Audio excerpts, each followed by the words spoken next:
Assalamu алейкум кыргыз элим, сиздер менен Ачык Айкын каналы. Ар дайым жаңы жаңылыктарды угуу үчүн биздин каналыбызга катталып, коңгуроочону басып кетиңиздер.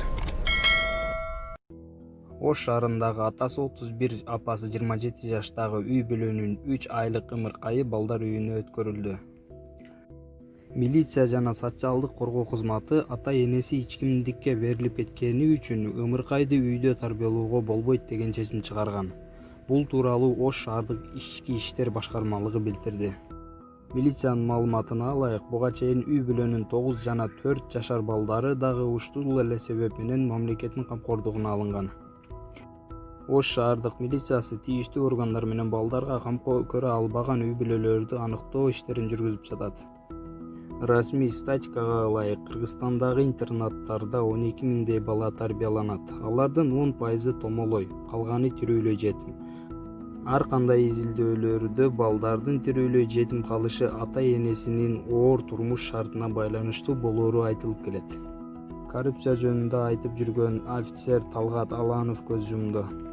Мамлекеттик чек ара кызматындагы коррупциялык иштер жөнүндө ачык айтып чыгып таанымал болгон офицер Талгат Аланов 21 июлда 38 жаш курагынын мезгилинде дүйнөдөн кайтты. Бул тууралуу анын жакындары маалымдады. Алардын айтымында Талгат Аланов күтүүсүз жерден дартка чалдыгып, ооруканага жетпей көз жумган. Азырынча анын өлүмүнүн себеби тууралуу расмий маалымат алууга мүмкүнчүлүк боло элек. 2019 жылдын 27 ноябрында мамлекеттик чек ара кызматынын Ош облусу боюнча башкармалыгынын улуг офицери Талгат Аланов басма сөз жыйынын өткөрүп, журналисттерге өзү иштеген мекемедеги мыйзамсыз иштер тууралуу ачык айтып чыккан. Офицердин билдирүүсү коомчулукта кызуу талкууланып, Коопсуздук кеңешинин көзөмөлүнө алынган.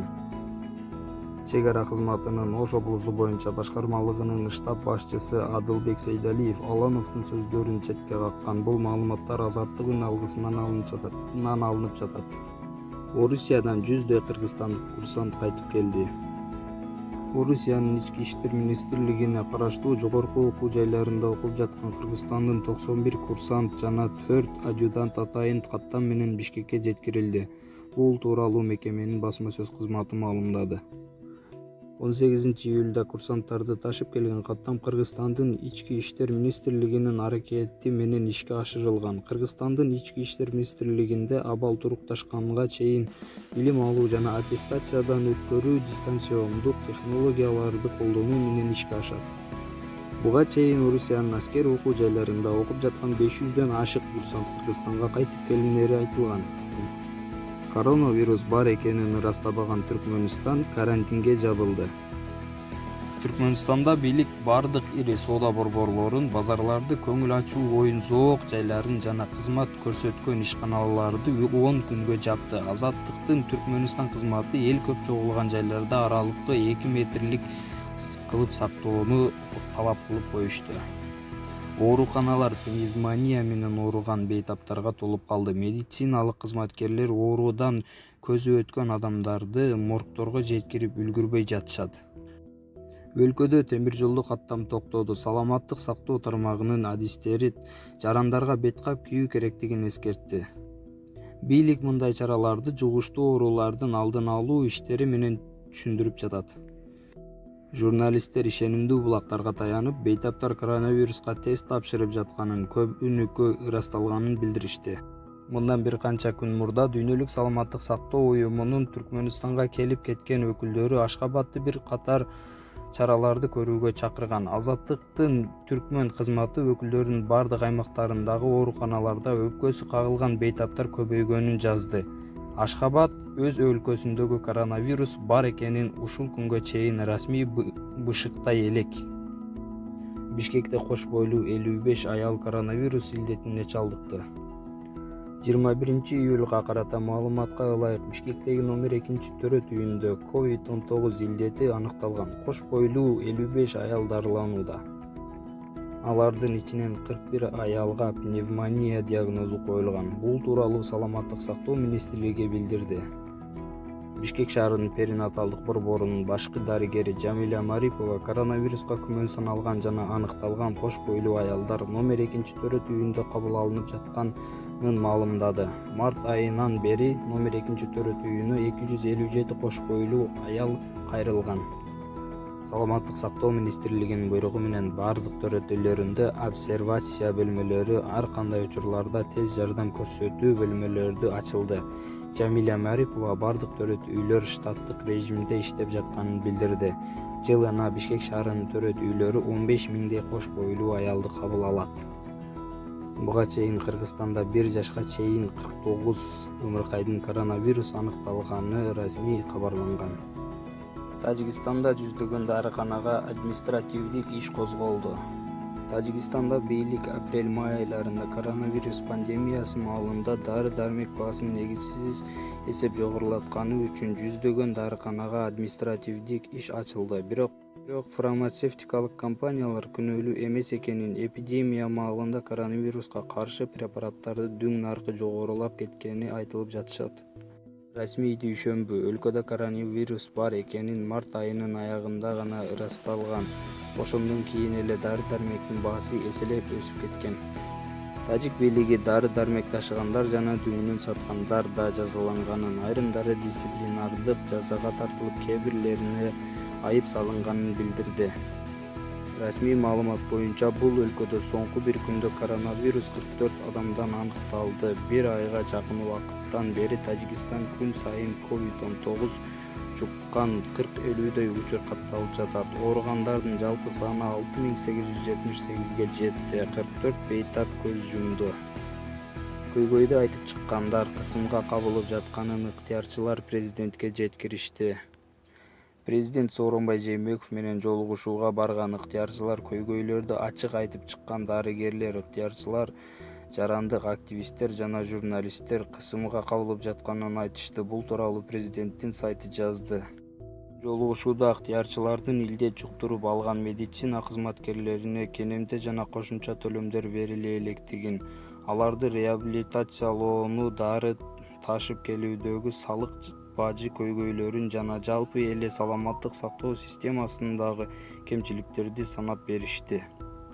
Сырттан келген каражаттар натыйжалуу бөлүштүрүлбөй жатканын, ал акчалардын корулушунун ачыктыгы боюнча сунуш айтышты.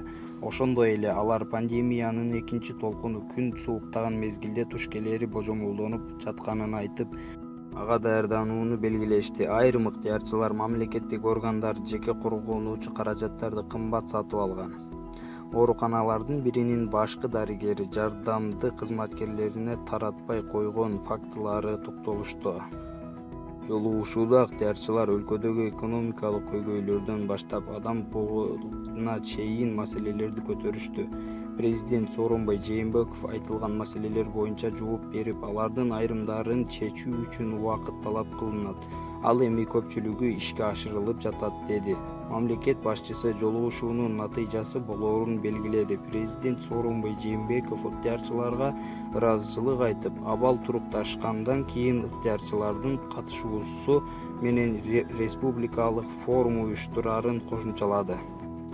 Президент менен жолугушууга Мөл Булак финанс микрокредит компаниясынын жетекчиси Бабыр Талбаев, бирге ыктыярдуу жардам боюнча координациялык борборунун өкүлү Элдар Шабданов, элдик медиктер ыктыярчылыгы кыймылынын координатору журналисттик Тынчтык Алтымышев, Руки Любви коомдук бирикмесинин негиздөөчүсү Наталья Гребнева, алып баруучу Айзада Жамгырчиева, ырчы Анжелика Кайратова, Биз барбыз штабынын жетекчиси Урмат Насыкулов, Элим барсыңбы ыктыярчыларынын бирикмесинин өкүлү Эркин Рыскулбеков, Кызыл Жарым Ай коомунун өкүлү Бермет Усубалиева, Поколение Бест коомдук бирикмесинин төрайымы Нурилия Чолпонбаева, спорт Абдырахман Хаджи Мурзаталиев, жаштардын демилгөөчү тобунун өкүлү Аскар Алмаз уулу катышты. Жолугушууга вице-премьер-министри Аида Исмаилова жана президенттин аппарат жетекчисинин биринчи орун басары Алмаз Кененбаев катышты. COVID-19 сыноодо 3 вакцина натыйжалуу жана коопсуз экени көрсөтүлдү.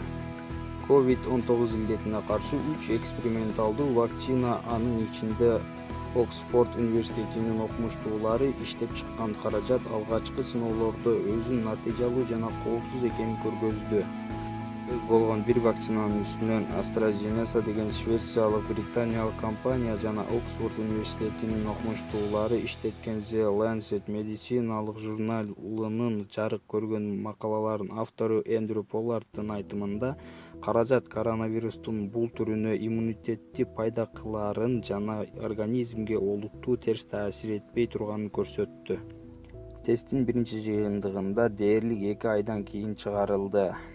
Вакцина кадимки шимпанзеде сасык тумоого алып келген вируска негизделген. Андан кийин ал генетикалык жактан өзгөртүлгөн.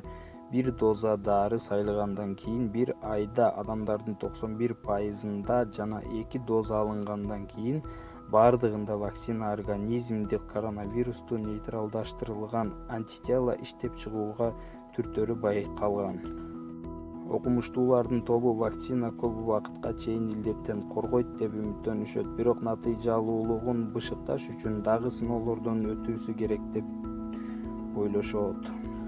Дүйнөлүк саламаттык сактоо уюмунун маалыматына ылайык, бери дегенде 23 каражат адамдарга карата текшерилүүдө. Жалпысынан дүйнө боюнча илимпоздор адистер 100дөн ашуун ыктымал менен вакцинанын үстүнөн иштеп жатышат.